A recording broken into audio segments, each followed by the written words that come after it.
Porquê é que falamos em comer? Justamente porque no próximo dia 29, domingo, realiza-se, ou celebra-se, o Dia Mundial da Saúde Digestiva. Connosco está o professor Guilherme Macedo. Olá, muito bom dia. Diretor do Serviço de Gastroenterologia do Hospital de São João. De que forma é que vai ser comemorado este dia? É um dia mundial, mas não ficamos alheios, nós também. Não, e a ideia é essa, é criar uma sensibilidade à escala global, universal, sobre os problemas da saúde digestiva. E, portanto, há várias iniciativas em todo o mundo que, de alguma maneira, querem traduzir aquilo que é a prática cotidiana das preocupações sobre a área digestiva.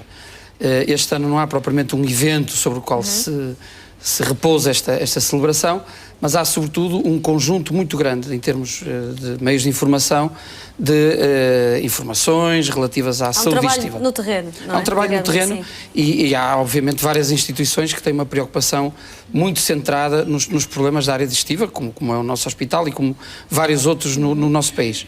Esta preocupação é também, como disse, presente à escala global, porque, evidentemente, que os problemas que existem no mundo ocidental não são exatamente os que existem noutras áreas do globo, mas, atendendo àquilo que se verifica atualmente de cruzamento de populações, todas estas circunstâncias deixam de ser específicas de uma área geográfica para adquirirem, muitas vezes, importância global. Isto é perfeitamente visível, por exemplo, em algumas infecções intestinais, que não estão confinadas, não estão limitadas apenas a algumas áreas, ou da África ou da Ásia, e por exemplo, sabe-se que na Europa, no ano passado, morreram 25 mil pessoas, na Europa Ocidental, por infecções intestinais. Portanto, é um problema comum, frequente, como a patologia digestiva o é em todo o universo.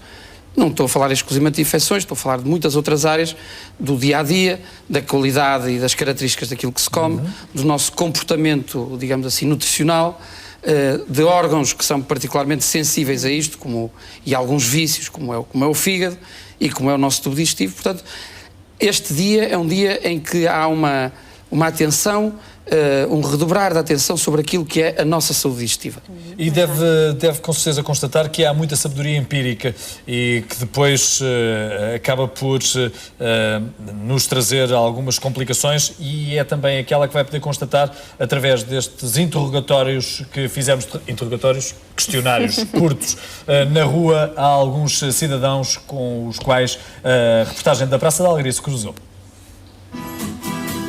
Há quem só se lembre de Santa Bárbara quando troveja, mas no que à saúde diz respeito, essa não é a melhor estratégia. O stress do mundo do trabalho, o sedentarismo e uma boa dose de erros alimentares em muito têm contribuído para a proliferação de problemas de saúde que hipotecam a qualidade de vida no lufa-lufa de todos os dias. Ora, na véspera de mais um Dia Mundial da Saúde Digestiva, fomos novamente para a rua, desta vez para saber como digerem os portugueses os problemas de digestão. Problemas digestivos, queixas com os intestinos, alterações do trânsito intestinal, são problemas que costumam lhe acontecer? Costuma a azia, principalmente a azia. E pronto, como uma maçã e aquilo passa, pronto. Mas normalmente, olha, eu sou muito distraída com a minha idas ao médico e assim, sou muito distraída com isso. Dificuldade de fazer as digestões. Tenho muita dificuldade em fazê-las. E tomo uma medicação própria para isso. Por acaso tenho uma filha que padece desses problemas. Eu, felizmente, até hoje não. Nunca teve razão de queixa? Absolutamente nada. Barriga inchada e indisposição. E acontece sobretudo em que situações? Principalmente quando a gente come aquelas comidas mais pesadas. Também tenho problema no estômago, porque eu tomo muitos medicamentos e isso deu-me conta do estômago. É muitas dores, estou cheinha de dor no estômago. E quais são os cuidados para ter uma boa saúde digestiva? Olha, muito sinceramente, não lhe sei responder. Como eu não tenho desses problemas, não vou muito ao pormenor. Mas acho que uma boa alimentação. Estas questões ligadas à saúde digestiva é algo que a preocupa? Preocupa. Eu pessoalmente não tenho essa preocupação, mas sei que há muitas pessoas que têm e que é preocupante, claro. Às vezes há pequenos sinais que podem ser indicadores de algo mais grave. Exatamente, porque às vezes o facto da gente ter a barriga inchada, cansaço e não sei o quê, pode não ser uma indisposição pela comida que comemos, mas pode ser provocado por outro tipo qualquer de doença, até mesmo, como o senhor disse, mais grave. Nesta breve amostra foram poucos os queixosos, mas dizem as estatísticas que no mundo desenvolvido 20% da população sofre de doenças gastrointestinais, com um predomínio assinalável do sexo feminino. Doenças que acabam por representar em média 12% das consultas de medicina geral e familiar e 25% das consultas de gastroenterologia. Ora, o Dia da Saúde Digestiva é só no próximo domingo, mas pelo menos o alerta fica lançado. Mais do que pensar no problema quando ele aparece, já sabe que na saúde prevenir é sempre o melhor remédio. Ora, assistimos através desta amostra, desta pequenina amostra, a algumas dúvidas que foram colocadas ou que são facilmente constatáveis, não só por nós, por mim e pela Sónia, mas principalmente pelo professor. Professor, uma maçã resolve o problema? Era bom que fosse, mas de facto não é bem assim. Mas esta pequena entrevista é muito feliz porque de facto representa bem o espectro das possibilidades. Para já, os problemas digestivos são altamente frequentes na população, em primeiro lugar. Há várias coisas digestivas, como é evidente. Até porque nos alimentamos todos os dias. Nos alimentamos e não tem só a ver com o tipo de alimentação, tem a ver com outras características biológicas de cada indivíduo. Por um lado é isso. Por outro lado, há pessoas que de facto não sentem rigorosamente nada. Ainda bem, mas a verdade é que também, para algumas doenças digestivas, não sentir nada não nos deve tranquilizar totalmente. Isso é particularmente nítido em relação a algumas circunstâncias, e aquela que nós temos pugnado muito, que tem a ver com o cancro do cólon e reto, porque de facto não se sente rigorosamente nada e portanto o ideal é fazer rastreios. Se há área na medicina em que os rastreios são francamente bem-vindos e têm um impacto tremendo em termos da sobrevida e da qualidade de vida das pessoas, é na área digestiva. Mas para além desse aspecto, disseram-se ali coisas muito importantes. Por exemplo, o relacionamento dos sintomas com a gravidade da doença. Não há uma relação direta entre a gravidade dos sintomas e a doença.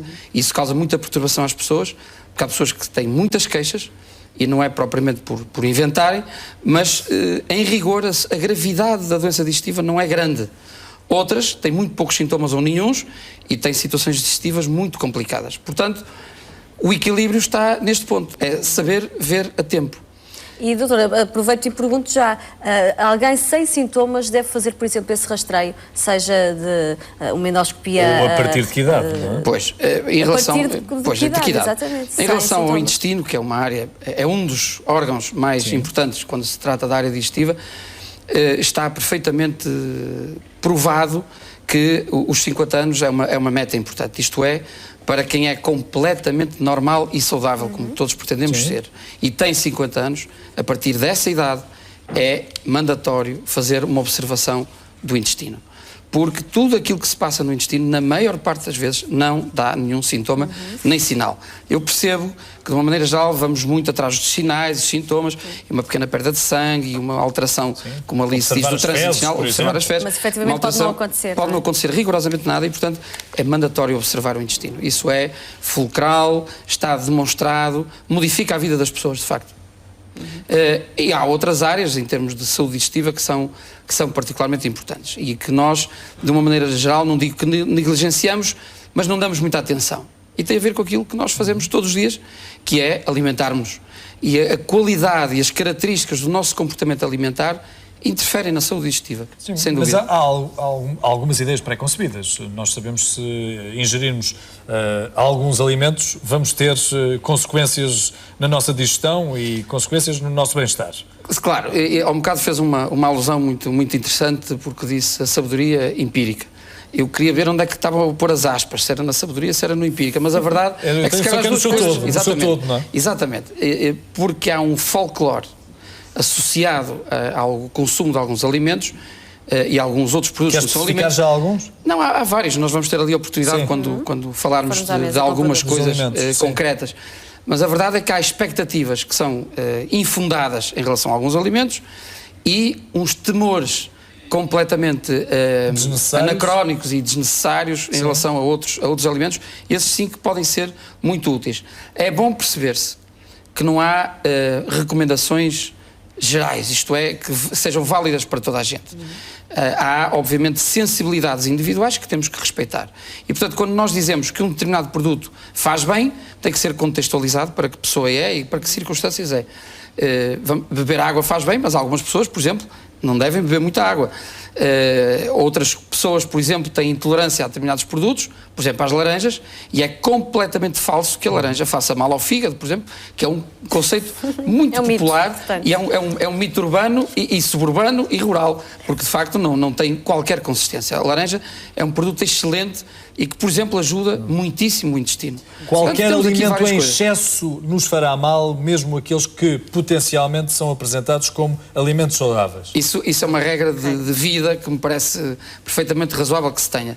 Não é verdade que tudo que dá prazer faz mal ou é pecado, mas é verdade que se tudo for consumido com muito exagero, de facto faz mal ou é pecado. E, portanto, mas há ou não alimentos potenciadores de problemas? Com certeza. Alimentos... Mesmo que sejam tomados com alguma cautela? Com alguma cautela. Há uns que são muito óbvios, e estamos a falar de alguns produtos que são consumidos no nosso dia-a-dia, ou pelo menos no dia-a-dia de muitos portugueses. Estamos a falar do álcool, por exemplo. Temos ali alguns exemplos do álcool. Estamos a falar dos exemplos, vamos nos levantar? Sim, é melhor, é mais fácil para todos.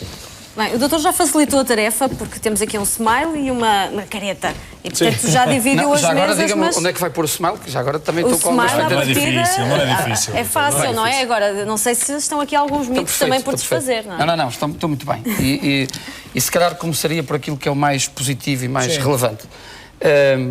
Temos aqui algumas coisas que são comuns na dieta dos portugueses. Quando se diz dieta, diz-se no seu regime alimentar convencional. Não é para emagrecer, há aquela ideia de dieta e emagrecimento. Não, dieta é um regime alimentar. Dieta é um regime alimentar. E mesmo a história dos emagrecimentos tem algumas coisas que são muito problemáticas. Uma das senhoras fez uma alusão muito interessante quando disse que vários medicamentos que estava a tomar lhe fazem mal ao estômago. Pode não ser ao estômago, mas que lhe provocam algum dano digestivo. Provocam. E é bom perceber-se que, de facto, o consumo de alguns medicamentos, sobretudo se não for de uma forma controlada e orientada medicamente, evidentemente que podem causar dano. É preciso ler as contraindicações. Eu gostava que as pessoas lessem as contraindicações de tudo e não exclusivamente de alguns produtos.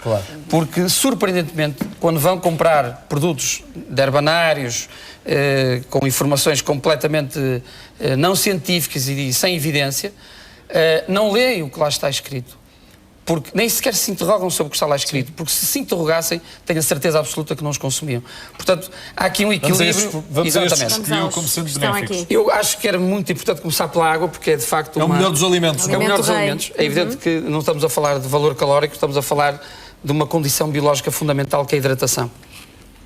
E tudo o resto que está à volta deve ser consumido sempre num contexto do cotidiano com água.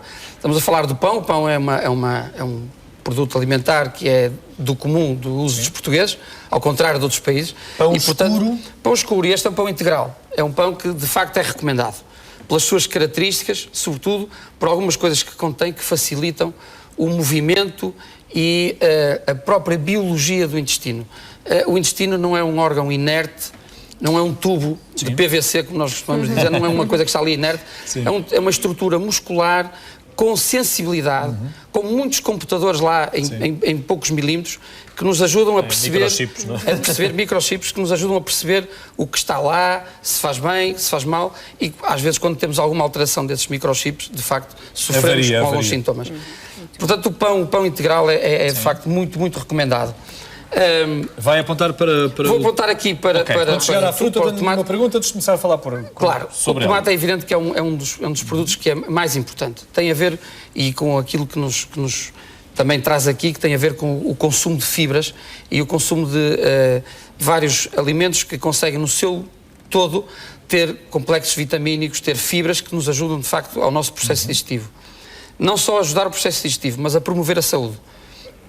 E há a demonstração inequívoca de que alguns destes produtos, nomeadamente o tomate, e que é tão importante para a alimentação tradicional portuguesa, tenham um efeito benéfico na prevenção, por exemplo, do câncer do intestino. Portanto, estamos a falar aqui de situações. Eu não estou a dizer que quem come mais tomate não vai ter cancro do intestino. Estou apenas a dizer que se pensarmos no conjunto grande de população que consome mais tomate, tem menos cancro do intestino do que a outra. Há essa relação. Há essa relação é constatável. como para várias coisas. Uma delas tem a ver com isto, que são as laranjas e os kiwis. Vou já à pergunta sobre a fruta. Força. E sobre estas duas peças em concreto. Devemos tomá-las em jejum, estas frutas?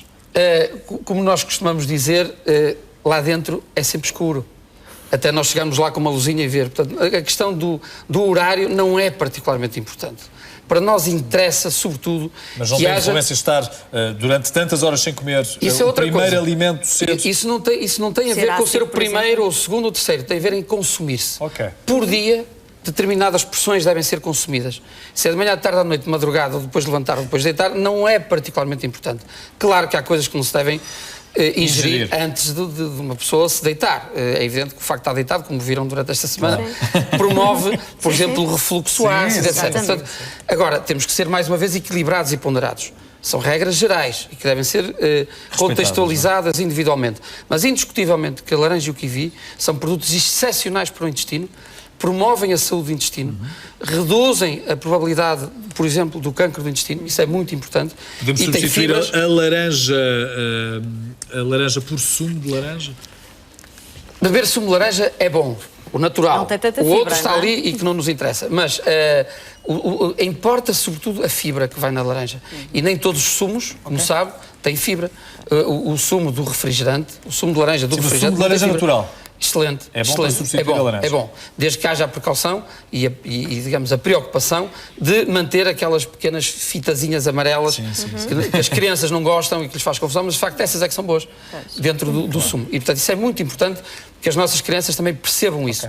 Consumir fruta é extraordinariamente importante. Eu deixaria para aqui o iogurte, sobretudo aqueles que na sua composição, e há vários no mercado português, que têm de facto aquilo que são os probióticos. Os probióticos não são uma panaceia, não resolvem tudo, como é evidente, mas há boa evidência de que o seu consumo ajuda a regularizar e a melhorar os sintomas associados ao padecimento digestivo. Volto a dizer, não quer dizer que sempre que se tenha sintomas digestivos existe um problema grave, mas a verdade é que muitas vezes os sintomas digestivos são verdadeiramente incapacitantes. E que nos digam as pessoas que muitas vezes nos procuram com sintomas relacionados com isto. É aquela história do síndrome do intestino irritável. Há várias doenças que estão associadas a um excesso de sensibilidade do aparelho digestivo. E, de facto, os probióticos ajudam a reduzir essa sensibilidade e a melhorar essa tolerância a várias outras coisas. Meu caro, vamos lá então corromper alguns dos prazeres dos portugueses. É bom que também não diabolizemos tudo o que está aqui. Mas é evidente que o consumo com alguma liberalidade do que está aqui não é bom. E estamos a falar de várias coisas. Eu começaria já por aquelas que são as bolachinhas. Há muito o conceito de que substituir algumas coisas por bolacha, que é um alimento simples de ingerir, já nem falo daquelas com chocolates e cremes, etc. É muito apelativo. Geralmente não são caras, o que ainda é mais apelativo. Bom, e portanto é bom perceber-se que a bolacha e várias outras coisas que fermentam muito, grão, feijão, ervilhas, são muitas vezes, devem ser proscritas, isto é, devem ser evitadas por pessoas que tenham tendência a alguma fermentação. É muito fácil, as pessoas apontaram essa designação popular da barriga inchada, etc. Isso é muito comum na nossa população por alguns desajustes alimentares. E seguramente que as bolachas contribuem para isso. As bolachas fermentam muitíssimo e, sobretudo, têm um valor calórico excessivo e portanto, devem ser evitadas. Exatamente, os açúcares e levam-se progressivamente. Carne vermelha? Carne vermelha não é uma boa notícia. É claro que todos nós gostamos de ter alguma vez durante a semana, mas eu recordo que durante a semana temos várias refeições. Se falarmos das refeições principais, estamos a falar, por exemplo, de 3 vezes 7, já estamos a falar de 20 ou 21 refeições principais, mais aquelas que nós devemos fazer intercaladas durante o dia. Portanto, temos muita oportunidade de fazer muita asneira. E também temos muita oportunidade de fazer as coisas bem. É evidente que consumir carne vermelha regularmente é mau, indiscutivelmente. E é bom que isso se perceba, porque, não estou a dizer para não se consumir carne vermelha, temos um país rico também nesse aspecto, mas essa carne deve ser modulada, deve ser equilibrada com outra. Tenho que lhe perguntar, e porquê? Várias coisas, uma delas é que promove indiscutivelmente o aparecimento de lesões cancerígenas, quer ao nível do estômago, quer ao nível do intestino, particularmente do intestino. Para além de outros aspectos, a maneira como ela é confeccionada, muitas vezes também favorece o aparecimento de problemas oncológicos da área digestiva. Portanto, temos de ter alguma precaução. Temos de ser mais rápidos agora, pedia-lhe, por Vamos favor. aos enchidos Já vamos também. para os enchidos, que têm exatamente o mesmo perfil, digamos assim, não é? o mesmo enquadramento das carnes vermelhas. Deixaria para o fim os refrigerantes, que parece-me óbvio as razões por qual devem ser evitados, que tem a ver sobretudo com o consumo de açúcar. E o álcool. O álcool é, obviamente, um problema para Portugal, é um problema para os portugueses. Não digo que não se consuma álcool de quando em vez. Há fatores sociais que nos levam a consumir de quando em vez algum álcool. E nem estamos a falar de bebidas brancas, não é? Nem sequer estamos a falar de bebidas brancas. Estamos a falar da comum cerveja e do comum do vinho. acompanhamento numa dieta. O problema é que o acompanhamento diário e permanente causa um volume de acréscimo de álcool tremendo ao fim de alguns anos e, portanto, também devemos ter alguma preocupação em relação a isso. Claro, e esta é a quantidade máxima a ingerir, não é? É a quantidade acima da qual não é recomendado. Pronto, mais que isso já é muito. Professor, para terminarmos a nossa conversa, tenho ainda duas questões para lhe colocar, que lhe pedia para elas duas respostas breves. Muito bem. Falámos apenas de carne vermelha. Carne de porco e carne de aves não têm tanta incidência? Devemos substituir essas carnes pela carne vermelha? Sim, ou a carne vermelha substitui por essas, sim. Sobretudo pela carne branca e sobretudo frango e coelho. Carne de porco. Aves. Não, a carne de porco também é uma carne boa, mas está muito mais próxima dos problemas relacionados com a carne vermelha do que com a carne branca. Porquê é que as mulheres estão agora com estes números tão volumosos a ser atingidas com estas doenças? Há muitas razões, mas claramente aquela que me parece mais óbvia tem a ver com o ambiente hormonal das mulheres. As hormonas, como as senhoras muito bem sabem, têm um impacto significativo sobre vários aspectos biológicos e o intestino também é sensível às variações hormonais. É uma razão plausível, mas há muitas outras, tem a ver com o seu comportamento, com o seu cotidiano, com o seu comportamento alimentar. As mulheres não comem exatamente aquilo que os homens comem. E portanto, a vida sedentária também, mas isso afeta homens e mulheres. Sim, o exercício físico, que não pode ser posto ali em nenhuma das mesas, deve estar, de facto, a ser uma preocupação de cada um de nós. Deve combinar com os nossos horários diários, não é só dormir, não é só comer, é também praticar algum exercício. Professor, muito obrigado, um bom fim de semana para si. Muito obrigada. Foram ótimos os senhores. Obrigado.